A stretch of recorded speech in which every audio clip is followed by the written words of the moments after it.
9 फरवरी 2026 की सुबह एक लड़का बेसब्री से इंतजार कर रहा था कि कब बाजार खुले और वो जाकर कुछ जरूरी सामान खरीद सके।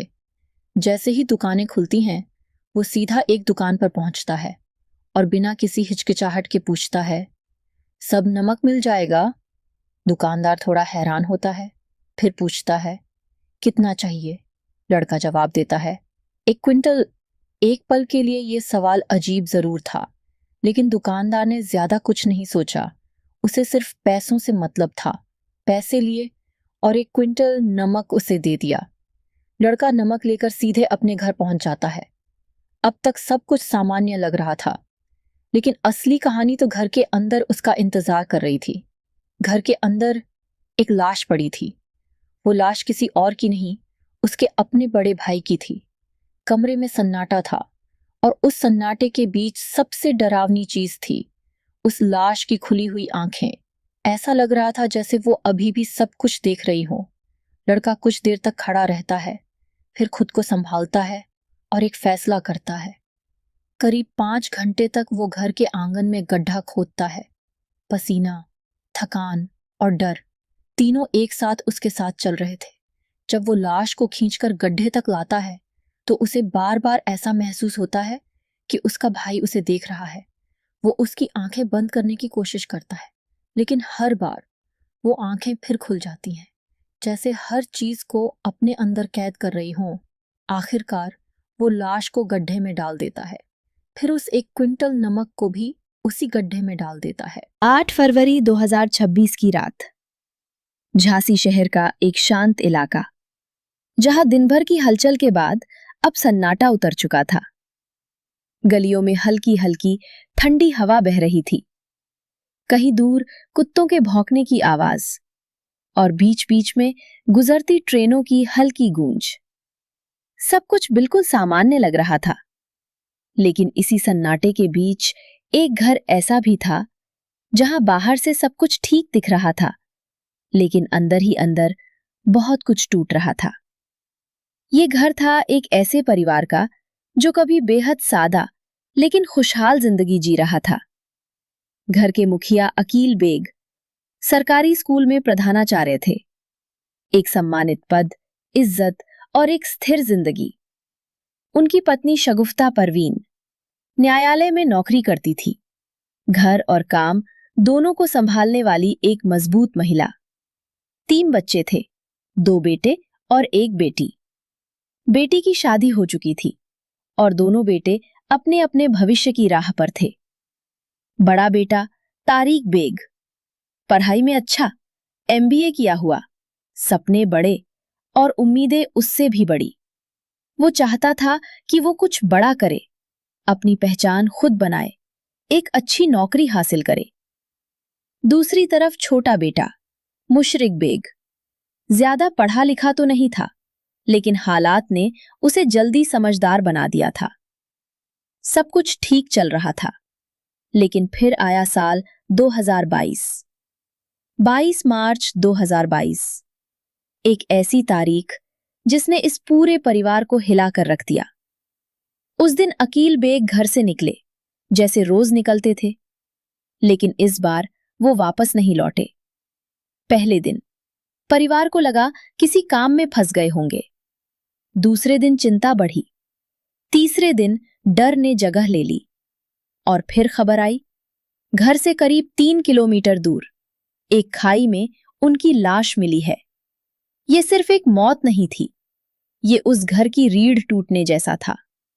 जिम्मेदारियां अचानक बढ़ गईं, घर का सहारा चला गया और यहीं से शुरू हुआ इस परिवार का धीरे धीरे बिखरना।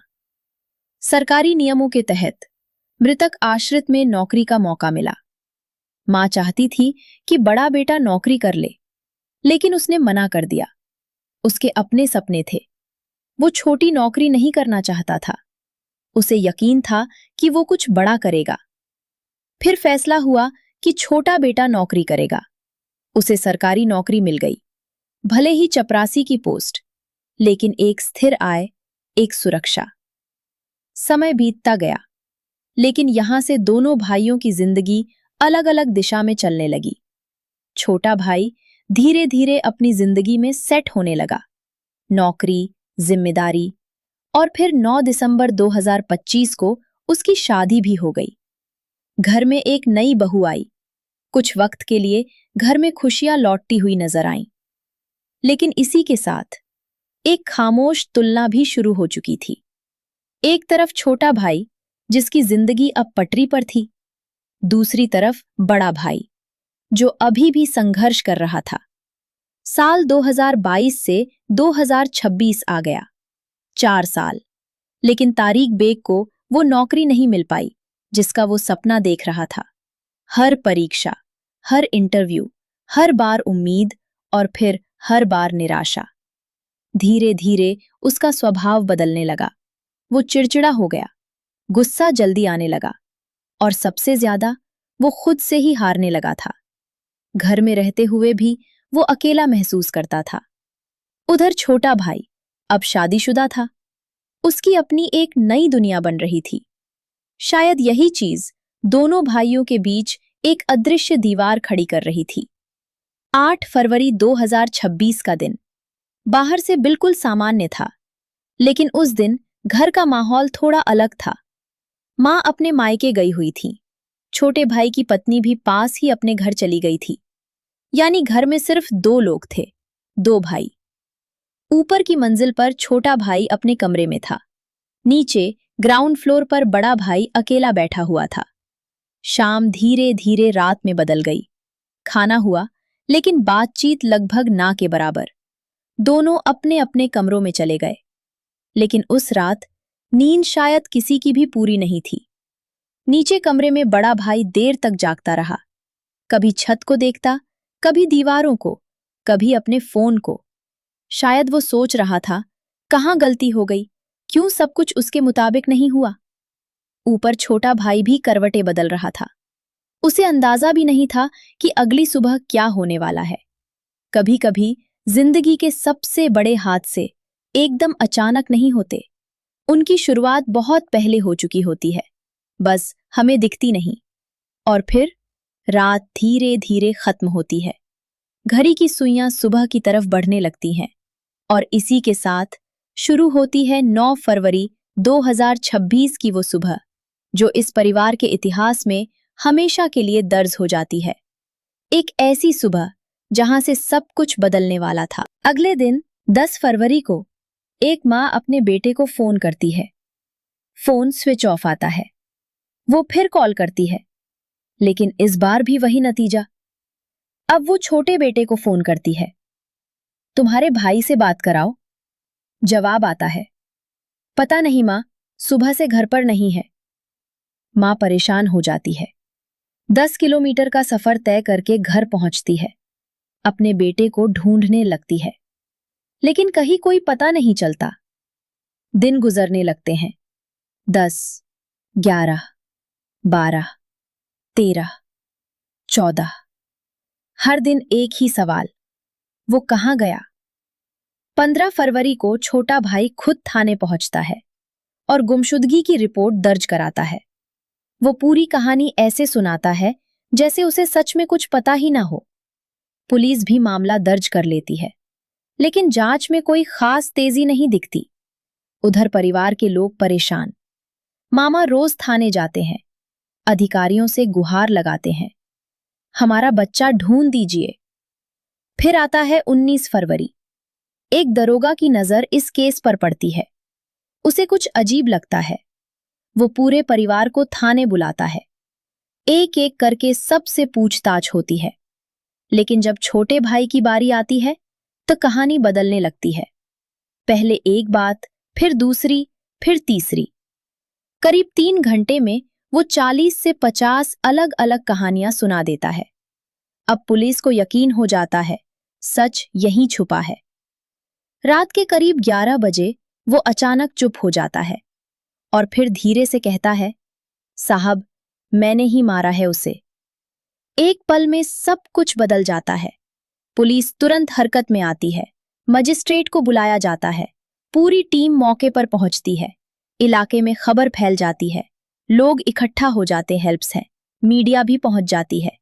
अब सबसे बड़ा सवाल, लाश कहाँ है? जवाब मिलता है घर के अंदर। आंगन में खुदाई शुरू होती है, पहले एक जगह, फिर दूसरी, फिर तीसरी। आरोपी बार बार जगह बदलता है। आखिरकार सख्ती के बाद वो सही जगह बताता है। रात के 3 बज चुके थे। जैसे जैसे गड्ढा गहरा होता है वैसे वैसे बदबू फैलने लगती है और फिर मिट्टी के अंदर से निकलती है एक सड़ी गली लाश। पूरा इलाका सन्न रह जाता है। जिसे 10 दिन से ढूंढा जा रहा था वो उसी घर के अंदर दफन था। अब सवाल उठता है, आखिर ऐसा क्यों हुआ? जांच में जो सामने आता है वो और भी चौंकाने वाला था। 9 फरवरी की सुबह दोनों भाइयों के बीच झगड़ा हुआ था। गाली गलौज, गुस्सा। बड़ा भाई चाकू लेकर आया, लेकिन छोटे भाई के हाथ में कुल्हाड़ी लग गई और फिर एक वार, फिर दूसरा और उसके बाद चाकू से कई वार, जब तक उसकी सांसें थम नहीं गई। एक पल का गुस्सा एक जिंदगी खत्म कर गया। लेकिन कहानी यही खत्म नहीं होती। परिवार का बैकग्राउंड सामने आता है। पिता की पहले ही रहस्यमयी मौत हो चुकी थी। सरकारी नौकरी, घर की जिम्मेदारियां, बड़े भाई की बेरोजगारी, छोटे भाई की नौकरी, इन सब के बीच तनाव लगातार बढ़ता जा रहा था। हालांकि पुलिस हर एंगल से जांच कर रही है, चाहे वो गुस्से का मामला हो या प्रॉपर्टी या फिर कोई और छुपा हुआ सच। लेकिन एक बात साफ है, जिस सच को उसने नमक और मिट्टी के नीचे दबाने की कोशिश की, वो सच 10 दिन बाद खुद बाहर आ गया।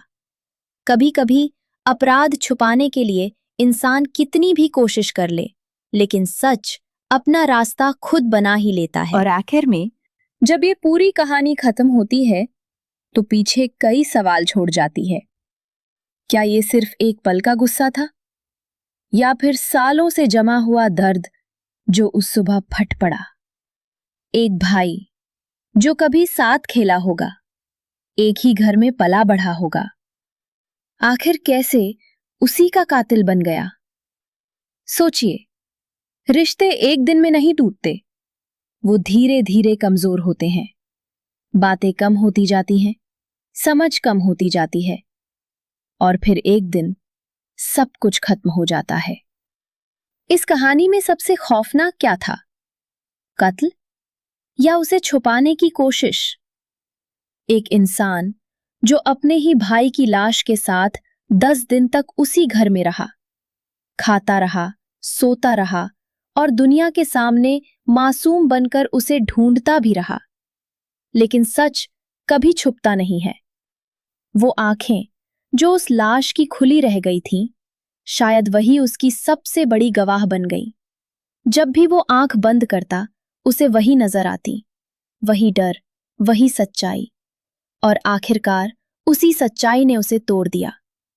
याद रखिए, गुस्सा हमेशा कुछ सेकंड का होता है, लेकिन उसका अंजाम पूरी जिंदगी बर्बाद कर देता है।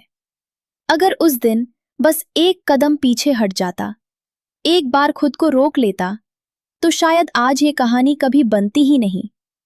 रिश्तों में अगर तनाव है तो बात कीजिए, चुप मत रहिए, क्योंकि खामोशी कई बार सबसे खतरनाक होती है।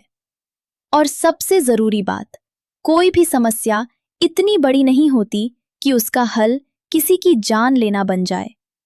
ये कहानी सिर्फ एक क्राइम स्टोरी नहीं है, ये एक चेतावनी है कि अपने गुस्से पर काबू रखिए, अपने रिश्तों को समझिए और वक्त रहते उन्हें संभाल लीजिए, क्योंकि जब सच सामने आता है तब तक बहुत देर हो चुकी होती है।